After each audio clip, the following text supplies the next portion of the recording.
Arsenal just went in for the Eze hijack, and Eze is open to the move. So we know what's about to happen.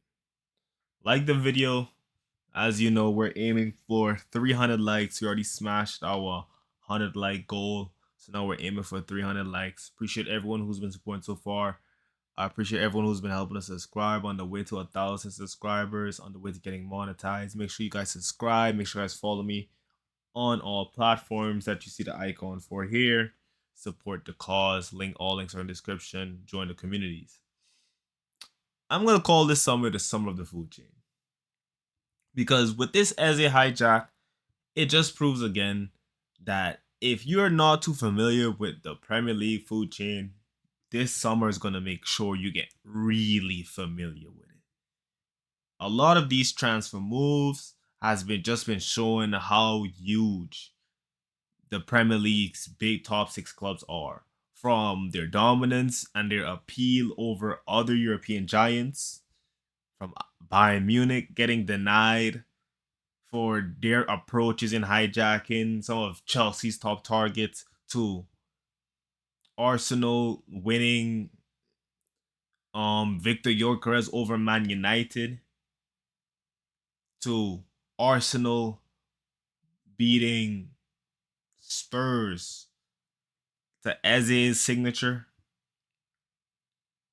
This is just showing the current hierarchy. And right now, at the current hierarchy, let's just be honest. At the top, it's Man City. Second, based on now in time, Liverpool. They just won the league. Third, Arsenal. Fourth, Chelsea. Fifth, United. Then Spurs.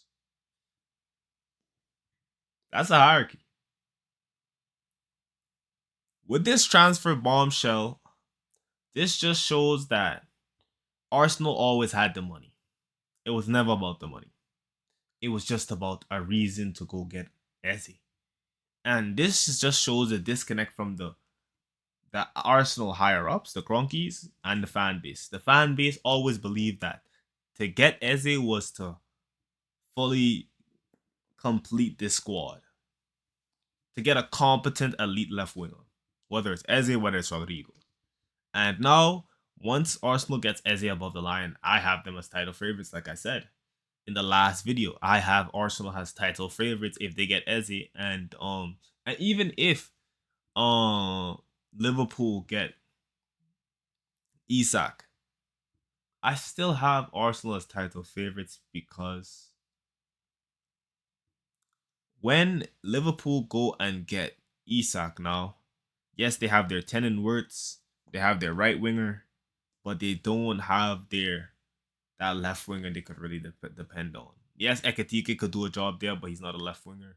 And is Gakpo really up to the standards that Liverpool are trying to chase? I wouldn't say so right now. He still has some way to go.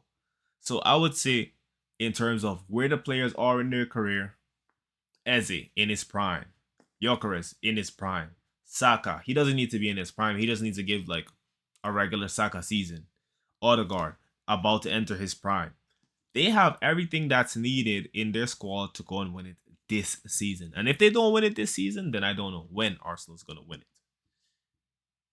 Havertz injury, a little funny, a little suspicious. I'm watching the Arsenal training ground. We need to see how this guy got injured, because I wouldn't be surprised if masked men came out with baseball bats and did the kid dirty. We're seeing fans everywhere just like, jump for joy, from Twitter to YouTube to damn TikTok. Everyone believes that this is the signing that's gonna take Arsenal back to the top, and I believe this is the sign that could take them back to the top. I'm fuming that this is happening. I really wanted Eze to go to Spurs, because then I believe they left the opening for Chelsea to come and take that title spot. But with Eze now, Arsenal look like a legitimate threat. A legitimate threat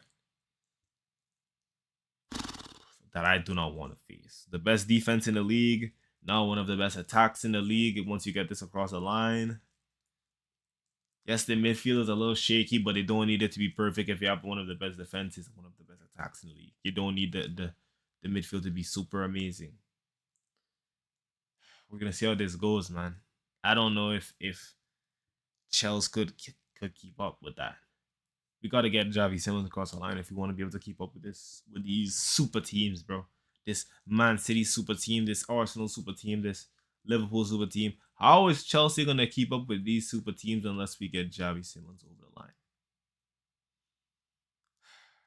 It must be done. This shit has me fuming. I'm not gonna lie. This shit has me fuming.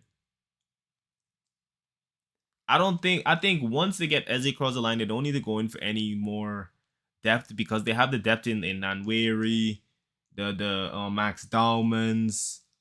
You know what I mean? They don't need to go in for any more depth. I'm fuming, bro. I'm absolutely fuming.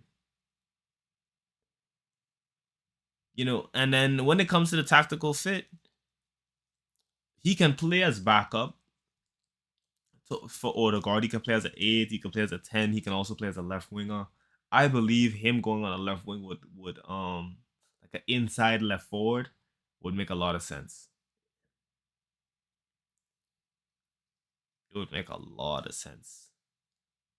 And he could be the perfect guy to either be the man and then create easy chances for Gyökeres or even Saka at times or even Odegaard because we all know what Eze is. Eze is a maverick that he commands attention from the defense because we know with Eze something can happen out of nowhere. He's that X factor. He's that creative spark that when Arsenal is looking super rigid in games and looking like they have nothing going for him, you give Eze the ball to give the team some life to create chaos. That players that like Victor Gyökeres could thrive on. Players like Saka could thrive on. Ay, man. How many goals do you think this Arsenal attack is going to get? How many goals do you think Eze, not just goals but assists, do you think Eze is going to add to the team? I think he's going to add at least 30 GA. And I think the majority of those will be assists. I think he's going to add a ton of assists to this team just because of the danger that his dribbling is going to bring to the team. Guys, don't forget to smash up the like buttons. Don't forget to like, subscribe. Don't forget to let me know what you think about this move. And give me your ranking of the food chain in the transfer market. Do you think I was wrong? Do you have Liverpool at the top of the food chain? Do you have Arsenal at the top of the food chain? Or do you have the superior gargantuan world champion Chelsea at the top of the food chain? Like, share, comment, subscribe, everyone.